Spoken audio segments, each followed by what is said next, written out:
Hey everyone, it's Nate here with Element Van Life. Just wanted to do my Tuesday Q&A video. I do these every other Tuesday for now, guys. The way it works, if you have questions, post them below, and I will answer them in my next upcoming Tuesday Q&A video. Be sure to post your questions in the most recent one, though, so they get answered in the next one. I've got a lot of great questions to go over, guys. I actually missed a couple last week, so I'm going to answer those first, and then go through. Just so you know, it is actually Monday today that I'm recording this video. Normally I record it on Tuesdays, but I'm going to be in the national parks tomorrow and probably not going to have service to get it uploaded. So if you asked a question like Monday afternoon or Tuesday morning, it might not get answered until next time. Sorry about that. So let's get started, guys. First question says, hi Nate, really need your feedback. Am I too old to start surfing at the age of 37?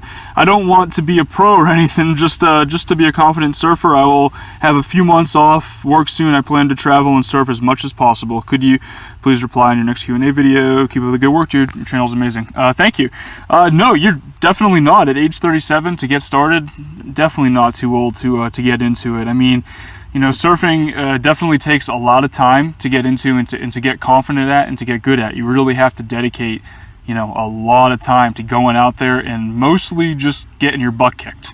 It's mostly just you're spending, you know, for me it was a couple of years just paddling out, you know, getting caught inside, you know, getting hammered underwater, that kind of thing. You just got to keep going. You got to keep paddling, try to get out past the break on those big days. The more you start doing that, that's when you really start to gain confidence, and then you start dropping into bigger waves. You get more and more confident over time. I mean, but definitely not, man. 37, really the biggest thing is just dedicating the time to do it, you know, going surfing as much as you possibly can and getting out there even on the days where it's big and you don't really feel so comfortable. As you start getting better and better, you know, definitely start challenging yourself, pushing yourself, and just keep going for it. I definitely think you can do it. Absolutely. S. Stallone says, this is a question for your Tuesday Q&A. Now that you have left San Diego, do you have a method to make money on the road? What will you do if your funds get low? That's a great question. So for now, you know, I've spent about the entire month of September on the road, or just about. It will be in the next couple of weeks. It'll be the whole month of September. And I haven't had a job or anything like that. You know, I've got a little bit of income coming in from a few different sources, like web development and stuff like that, and then obviously YouTube a little bit. But for the most part, yeah, there's not really much revenue. So my next step is in October to settle down somewhere and stop for a couple months, take up a seasonal job for the winter at some point, or maybe even some other kind of job that isn't necessarily seasonal, and do that for at least a few months, maybe longer, probably in either New Orleans or San Diego. I'm probably going to head back either to San Diego or over to New Orleans. Unfortunately, the sugar beet harvest didn't work out, so or at least I haven't heard from them yet, and it starts in a week and a half, so I don't think it's going to work out. But yeah, so my next plan is to get a seasonal job to bring in that income for October and November and so on, so I can save up and hopefully travel again at some point in the spring. LaDonna Steele says, okay, so the best waves you've ever surfed, or the best waves I've ever surfed. All right, the best waves I've ever surfed. Jeez. I've had a lot of great days. I've been very, very lucky all over. One of the best days I ever had was actually in Texas. I was evacuating for a hurricane swell, or for a hurricane that was coming into New Orleans, and we went to Baytown, Texas, and then over to Galveston and Surfside, and that was one of the best days I've ever had out on the water. It was really, really hot, like 90-degree water, but otherwise it was really, really amazing, epic day. But I've had a lot of great days. It's really hard for me to pick out the best one. A lot of great days in San Diego at Black's and Trestles, and then all over. I mean, all over the place, guys. On the East Coast as well, in Rhode Island, where I grew up, we used to get hurricane swells that were awesome hurricane swells. I had one day at Horseneck Beach in Westport that was great. There's a lot of good days for sure. I've been very lucky to surf all over the country and have had good days in just about every part of the country. So Amanda DiPastino says, hey Nate, hey, have you ever been to Flagstaff, Arizona? We were looking for some really great free camping in the area, looking for a cool place. We are permanently in North Phoenix. Anyway, if you ever are, say something. Would love to have my 16-year-old son meet you and get some camping ideas from you. Be nice to camp with you as well. Yeah, right on. So I have. I've been to Flagstaff very, very briefly. I spent a little bit of time there when I was driving through to go to the Grand Canyon, and it was beautiful. I mean, I would love to go back at some point, and I will at some point. I don't know if it'll be in the next few months or anything like that, but maybe at some point next year I'll be sure to stop by there, and I will definitely let you guys know. Absolutely. So Texas Tramper says, I use 3M VHB tape 2, great stuff. However, I have two. One is the red backing and the other is the white backing. Do you recall which one you used for the solar panels? Yeah, it's the it was the red backing one. It's the black tape, and then it has the red backing on it. I just tried to find it for you, but for some reason I don't know where it is. It's so crazy. I always lose stuff in the element. I live in a 35 square foot house, and I always, whenever I'm looking for something, sometimes I can't find it. It's hilarious. I lose my keys like every other day. John Southwell. Hi Nate, great videos, neat lifestyle. Did you go to college? What was your major? Yes, I did. I went to school in New Orleans, and I had a double major in international relations and Spanish language and literature. Melissa, Miss Pop Rouge Coach says, I love Honda. I currently own a Honda Fit.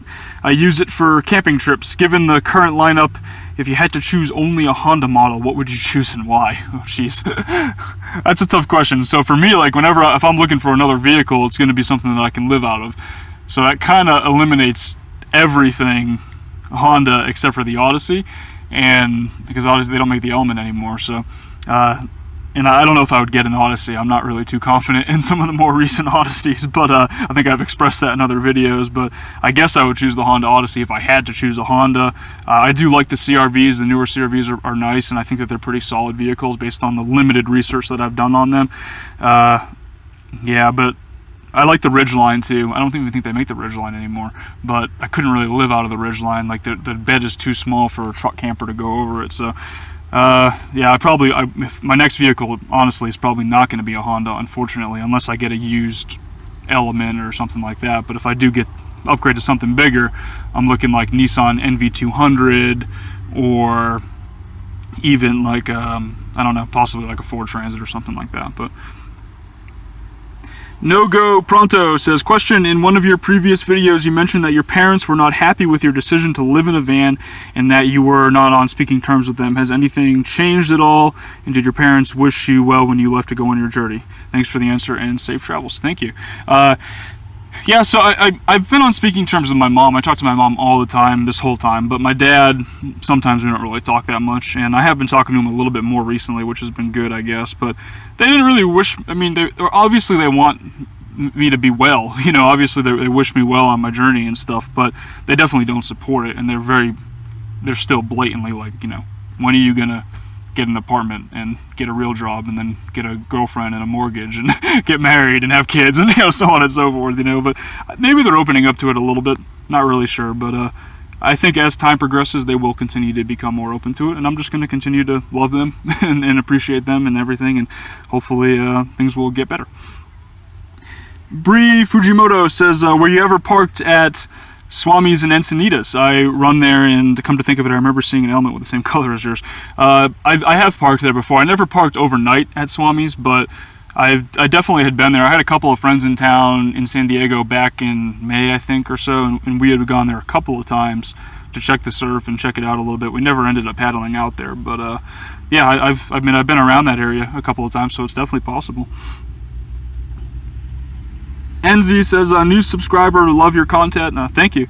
Just wondering what your wardrobe looks like. How many pairs of socks / underwear do you have? Jeans, shirts? Thanks. That's actually a really good question. No one has asked that yet this entire time, and that's good. My wardrobe is actually probably too big. I have this entire suitcase here, guys, which, sorry, it's like right underneath here, which is sticking out a little bit. It actually usually goes a little bit further back, but I must have hit a bump or something. But that's filled with all my clothes for the most part. And I have a couple of hanging shirts that I never wear in the closet over here, but just in case kind of thing, you know. But yeah, my wardrobe is probably too big. I have probably 10 t-shirts, 3 pairs of jeans, 3 pairs of shorts, a few pairs of socks. I really don't wear socks that often. I pretty much only wear flip-flops unless I'm like hiking or like playing sports or something like that, or at the gym, you know. So yeah, a couple, you know, maybe 4 pairs of socks, maybe 5 or 6 pairs of socks, and then a bunch of pairs of underwear, at least 14 pairs of underwear, just because, like, you know, you never know when you're going to get to do laundry again. Sometimes you can stretch it couple of weeks or so. I never have run out of underwear though. It's usually the t-shirts that I need to I need to do laundry again. But yeah, that's a good question. That's about what it looks like though for now. A couple of sweatshirts, you know, that I wear, and I wear all those all the time. I rotate them, you know, so I'm not wearing the same sweatshirt every single day. Didier Benegas says, hey bro, good vids, thank you. Just one suggestion, how about you do the Tuesday Q&A live? Oh, that would be pretty cool. I would definitely like to do that. Unfortunately, I don't think that I have the resources to do that. Like, I don't have, like, I rely pretty much exclusively on Starbucks for internet, so like I have to do it like at a Starbucks at a certain time, and it's like I don't know where I'm going to be. Like, for example, tomorrow I'm going to be in Yellowstone. I'm not going to be able to upload this video. That's why I'm shooting it today on Monday, you know, and uploading it tomorrow, or uploading it tonight and having it go live tomorrow, kind of thing. But yeah, I mean, definitely something I would like to experiment with. I don't know if I have enough viewers just yet either. I think you would need quite a few for something like that, but definitely maybe at some point in the future for sure.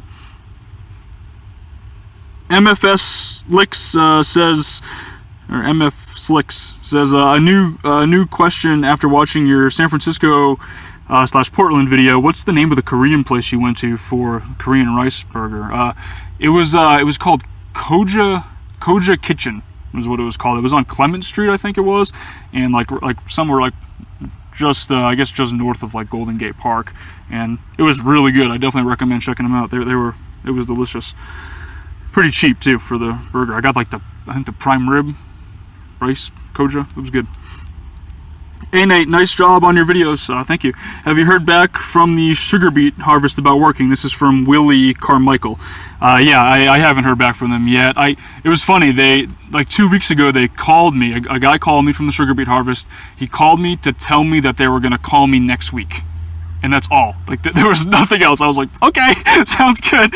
And then I didn't hear back the next week, but I did get an email saying that they were behind. They were going to call me the following week, and now the following week has ended, and I haven't heard from them. So I'm thinking it's a no. I mean, I realize like it's pretty competitive. A lot of people want to do it, and I applied way too late. So hopefully next year, you know, maybe something to think about, but doesn't look like it's going to work out this year. We'll see though. I could always get a call this week, you know, last minute kind of thing, you know. MF Slicks has another question here. It says, yay Nate for exploring the multifunctional element. Great video, so informative. Thank you. I have a 2005 which I bought new, now with 230,000 miles and going strong. Right on. I'm interested in an estimate weight that the cabinet, bed, and gear adds. How does the weight distribution feel when in windy weather? And finally, since you drove your element around prior to adding the build, how's your gas mileage? You've inspired me to do something similar. My quest will be to hit the national parks, etc. Right on, definitely do it. The national parks have been amazing so far. Yeah, so to answer your questions, weight-wise, it doesn't. So the bare cabinet in the bed itself doesn't really add a lot of weight. Maybe 100 pounds or so. I really don't think it's much more than that. And like I figured, like the weight of the chairs, the original seats that were in the back, are probably like 50 to 60 pounds each. I mean, and taking those out, you know, and then replacing it with the cabinet was, I think, a pretty even swap. Now, adding all the gear and stuff like that, I mean, I'm sure my suitcase weighs like 50 pounds or so, and then that's probably the heaviest thing. Actually, probably not even 50. It's probably like 30 pounds or so. Probably the heaviest thing. I really haven't noticed much of a difference, you know. I don't really see how this would be any different than maybe driving around with like 2 passengers in the back and the original seats in here. It's probably very similar to that. But in terms of gas mileage, very, very similar. On the highway, even on this trip, I've gotten up to 25 miles to the gallon with all this stuff cruising downhill on the highway. You know, I range between 22 to 25 on the highway, and obviously substantially less in stop-and-go traffic in the city. But, you know, really, I haven't noticed too much of a difference. I was worried about the wind resistance with the surfboards on the roof, and that really hasn't seemed to cause too much of a difference in gas mileage. Overall, haven't really noticed much. I mean, total weight, it's really hard for me to guess that right now. Let me think for a second. I would say, I mean, it probably is probably like 300 or 400 pounds total, maybe 300 pounds total with the fridge and the battery. I mean, those things, that all adds up, obviously, but I don't think it goes above the maximum load for the element. I don't think it goes above that. And I'm sure it's fine, you know, from that sense. And on bumpy streets, maybe you can feel it a little bit more, you know, when the suspension moving just a little bit more when I'm on like off-road and stuff like that. But I just go slow and take it easy, and seems to be fine. Kurt M says, how tall are you? I'm 5'9". And last question comes from Van Life, My Life on Wheels. He said, hey Nate, where did you get your music from your videos, and is it easy to access?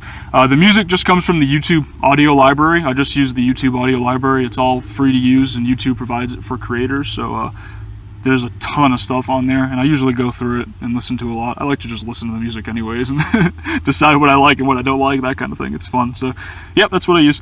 Thanks for watching, guys. That sums it up for all the questions here.